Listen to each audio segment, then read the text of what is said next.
नमस्कार, मेरो नाम गोकुल खनाल। टेक्निकल गोकुल खनाल च्यानलमा तपाईँलाई स्वागत छ। यस च्यानलमा चाहिँ विभिन्न किसिमका टेक्निकल सम्बन्धी भिडियोहरू अपलोड हुने गर्छन्, जस्तै इलेक्ट्रिक प्लम्बिङ सम्बन्धी नयाँ सामानहरूको इन्स्टलेसनदेखि लिएर त्यसको सर्भिसिङ, रिपेयर, मेन्टेनेन्सका विभिन्न पार्ट्सहरूका सामानहरू कहाँ युज हुन्छ भन्ने विषयमा र इलेक्ट्रिक सम्बन्धी पनि त्यस्तै नयाँ सामानहरू कसरी लगाउने अनि सर्भिसिङ कसरी गर्ने, रिपेयर गर्दा कुन सामान कहाँ लाग्छ, कसरी लगाउने, कहाँ भन्ने विषयमा सम्पूर्ण जानकारीसहितका भिडियोहरू यस च्यानलमा अपलोड हुने गर्छन्। त्यस्तै गरी आज पनि मैले एउटा इलेक्ट्रिक र प्लम्बिङ दुईवटै सिस्टम भएको एउटा इलेक्ट्रिक गिजर लिएर आएको छु। त्यो कसरी लगाउने, कुन किसिमको गिजर एकदम राम्रो हुन्छ भन्ने विषयमा सम्पूर्ण जानकारीसहित भिडियोबाट सिकाउन खोजिरहेको छु। यस्तै किसिमको भिडियोहरू मैले अघिल्ला भिडियोहरूमा पनि 2-3टा कम्पनीहरूको राखेको छु। यदि हेर्नुभएको छैन भने यही च्यानलमा गएर हेर्न सक्नुहुन्छ।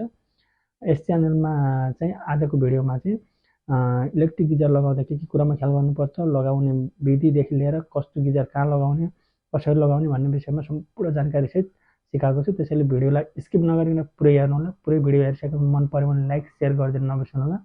साथै टेक्निकल गोकुल खनाल च्यानललाई सब्सक्राइब गर्न नबिर्सनुहोला र साइडमा रहेको बेल आइकनलाई पनि दबाउन नबिर्सनुहोला। धन्यवाद।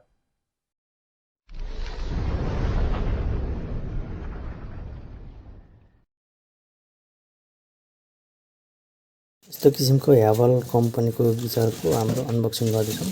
सबभन्दा पहिला गिजर यस्तो किसिमको निकालियो। अब यसमा चाहिँ 1 फिटको कनेक्सन पाइप आउँदो रहेछ जुन हेभीमा, अनि यसमा वालमा अडाउनको लागि बेस आउँदो रहेछ। अब चाहिँ हामीले यो बाथरुममा कनेक्सन गर्ने, जहाँ पहिला ग्यास गिजर थियो। यो ग्यास गिजरलाई चाहिँ हामीले सम्पूर्ण खोलेर निकाल्न गइरहेका छौँ। यो ग्यास गिजर चाहिँ अलि रिक्स हुने भएकाले सबैले राख्न छोडिसकेको छ। इलेक्ट्रिक गिजर नै युज गर्छन् धेरै जसोले। अब इलेक्ट्रिक गिजर राख्नुभन्दा पहिला हामीले त्यसको पोइन्टहरू नाप्नुपर्ने हुन्छ। जुन भित्तामा अडाउने बेस कति साइजमा राख्ने भन्ने किसिमले र हामीलाई कति कहाँ ठिक हुन्छ भन्ने किसिमले नापेर त्यसलाई ठ्याक्क अड्कलेर मार्किङ गर्ने छ। जुन देख्न सक्नुहुन्छ हामीले यस्तो किसिमले नापेर वालमा पनि यस्तो किसिमले नाप्न गइरहेका छौँ। जुन किसिमले यस्तरी मार्किङ गरेर त्यहाँ बेसलाई मार्किङ गर्नुपर्ने हुन्छ। अब मैले यहाँ नापेर मार्किङ गरिसकेको छु। अब बेस मार्किङ गर्न गइरहेको छु। बेसलाई एकदम लेभलमा राखेर सके लेभल स्केलको युज गरेर गर्नुपर्ने हुन्छ। दुईवटा पोइन्टलाई यस्तरी मार्किङ गरिसकेपछि अब त्यसमा आउने मेटल ग्रिप जुन यस्तो किसिमको हुन्छ त्यसलाई सम्पूर्ण खोलेर बेसमा लगाउनु पर्ने हुन्छ। यहाँ देख्न सक्नुहुन्छ मैले यस्तो किसिमले खोलिरहेको छु। योभन्दा पहिला हामीले यो मेटल ग्रिपको माथिल्लो भागलाई नापेर ग्रिप जुन ड्रिल बिटको नाप्नुपर्ने हुन्छ। यस्तो किसिमले नापेर कुन बिट लाग्छ भन्ने किसिमले अड्कल्नु पर्ने हुन्छ। अब यस्तो किसिमले मैले अड्कलिसकेको छु। अनि यो हाम्रो 10 mm को ग्रिप रहेछ। 12 mm को या 16 mm को बिटले हान्नुपर्ने हुन्छ। यहाँ चाहिँ मैले 16 mm को बिट हालिसकेको छु। अब चाहिँ हामीले दुईवटा होल गरेर त्यसलाई त्यही होलमा लगाउने छौँ। यहाँ देख्न सक्नुहुन्छ ड्रिल मेसिनलाई त्यही गिजरको पोइन्टबाट मैले होल गर्न गइरहेको छु। अब यस्तो किसिमले होल गरेर त्यही पोइन्टमा हामीले लगाउनु पर्ने हुन्छ। देख्न सक्नुहुन्छ यस्तो किसिमले मैले होल गरिसकेको छु। जुन बेस चाहिँ अडाउनको लागि यसरी होल गरिसकेपछि होल गर्दा एकदम ख्याल गर्नुपर्ने कुरा चाहिँ त्यो ग्रिप बिट कतिसम्म जान्छ त्यही मार्किङ गरेर टेपिङ गरेर गर्नुपर्ने हुन्छ। जुन मैले बिटमा अडाइसकेको छु। अब दुईवटै ग्रिपलाई यस्तरी खोलेर त्यसको तल्लो बेस चाहिँ तल पर्ने गरी यस्तरी लगाउनु पर्ने हुन्छ। जुन किसिमले मैले लगाएको छु त्यही यस्तै किसिमले लगाउनु पर्ने हुन्छ। अनि मात्र त्यसलाई ह्यामरको सहायताले ठोकेर बेस अडाउन सकिन्छ। अब यहाँ देख्न सक्नुहुन्छ मैले यस्तो किसिमले लगाइसकेको छु। जुन यस्तरी लगाइसकेपछि त्यसलाई सलाई रेन्च या पान रेन्चको सहायताले घुमाउनु पर्ने हुन्छ। यहाँ चाहिँ मैले यस्तो किसिमले ठोकेर अब आवश्यक अनुसार भित्र घुसिसकेको छ। अब यसलाई चाहिँ हामीले अलि थोरै ठोकेर अनि रिन्चीको सहायताले टाइट गर्नेछौँ। अब हामीले ठोकेर सेट भइसकेको छ। अब रिन्चीले यस्तो किसिमले टाइट गर्नुपर्ने हुन्छ। जुन टाइट गरिसकेपछि ग्रिप कहिले पनि बाहिर निस्किन्न र गिजर अडिन एकदम मद्दत मिल्छ। जुन देख्न सक्नुहुन्छ मैले दुईवटालाई राम्रोसँग टाइट गर्न गइरहेको छु। अब यस्तो किसिमले राम्रो टाइट गरिसकेपछि त्यो बेस चाहिँ राम्रोसँग अडिन्छ। जुन बेस अल्टिसकेपछि गिजर त्यहीँ लगाएर होपिङ गर्नुपर्ने हुन्छ। यहाँ चाहिँ मैले टाइट गरेर लगभग सकिसकेको छ। यसरी दुईवटालाई एकदम राम्रोसँग टाइट गर्न गइरहेको छु। जुन देख्न सक्नुहुन्छ मैले अलि बढी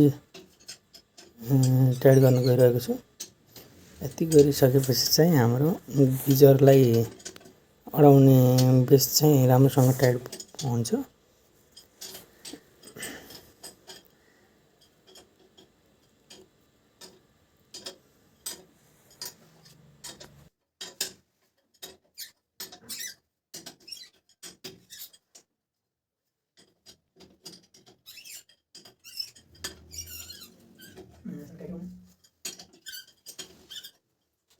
यहाँ चाहिँ एकदम राम्रोसँग टाइट भइसकेको छ। जुन देख्न सक्नुहुन्छ एकदम राम्रोसँग टाइट भएको छ। एकचोटि जोड्नेर पनि चेक गर्छु। अब यो गिजरलाई लगाएर त्यहीँ होपिङ गर्छु। जस्तो किसिमले यहाँ गिजरलाई उठाएर यस्तरी लिएर गएको छु। अब यस्तो किसिमले होपिङ गर्न गइरहेको छु।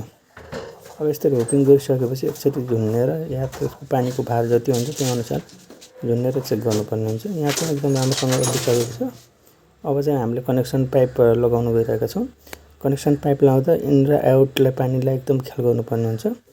त्योभन्दा पहिला चाहिँ आउटलेटलाई चाहिँ जोडेर छोड्नुपर्ने हुन्छ, किनभने त्यहाँ एयर हुन्छ। जुन इनलेट भरिसकेपछि आउटलेटबाट पास नहुँदासम्म लाइन सप्लाई दिनु हुँदैन।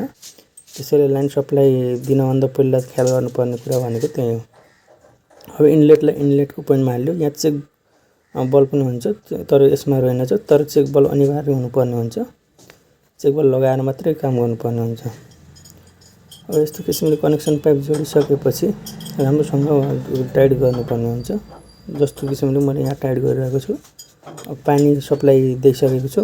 यस्तै गरेर पानी सप्लाई दिएर ट्याङ्की नभर्दैसम्म चाहिँ गर्नु हुँदैन। यो पानी सप्लाई गर्दा हल्का लिक भएको भएर मैले वासर लगाएर फेरि गर्न गइरहेको छु। यहाँ देख्न सक्नुहुन्छ मैले चाहिँ यस्तो किसिमले वासर लगाएर राम्रोसँग टाइट गर्न गइरहेको छु। यहाँ देख्न सक्नुहुन्छ मैले टाइट गरिसकेको छु। अब एकचोटि पानी खोलेर यहाँ एयर चेक गर्दैछु। जुन आउटलेटबाट एयर फाल्ने पर्ने हुन्छ, किनभने ट्याङ्कीभित्र रहेको हावा सम्पूर्ण बाहिर निस्किनु पर्ने हुन्छ। त्यसैले गर्दा एयर चेक गर्न गइरहेको छु। यसरी एयर चेक गरिसकेपछि ट्याङ्कीभरि पानी निस्किन्छ। ट्याङ्कीभरि पानी निस्किसकेपछि मात्र आउटलेटमा जोडेर लाइन सप्लाई दिनुपर्ने हुन्छ, नत्र रड मात्रै तातेर ट्रिप हुन्छ। त्यसैले गर्दा एकदम ख्याल गर्नुपर्ने कुरा भनेको त्यति हो, अरू त्यस्तो छैन।